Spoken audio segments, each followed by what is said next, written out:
मध्यप्राच्य युद्ध जोगु सेठारे रहुतिबा प्रवासी ओडिया को निज ग्राम को फेराई आनिबा को परिवार लोके करिसेंति निवेदन। गंजाम जिलार खलिकोट ब्लॉकर विभिन्न ग्रामर हजार हजार लोक सेठारे काम करुछंती।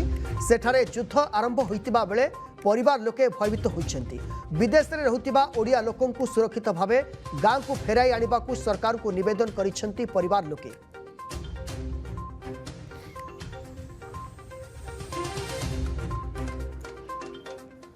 जेहेतु मध्यप्रदेश जो युद्ध लगी से युद्ध हेतु से मैंने सुरक्षित रे गवर्नमेंट को ये निवेदन करुँची।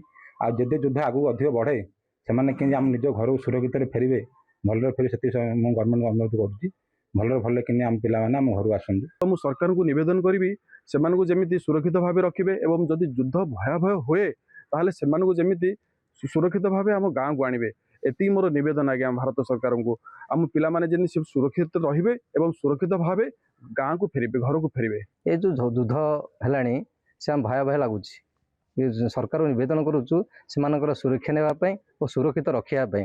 जदि भयावह हुए युद्ध जदि अत्यधिक हुए ताहले से आमर ओडिशा को आने सरकार को निवेदन करुचु। जदि आपंक आम भिडी भल लगा तेब आम चैनल को लाइक शेयर और सब्सक्राइब करने को जमा भी भूलु नहीं।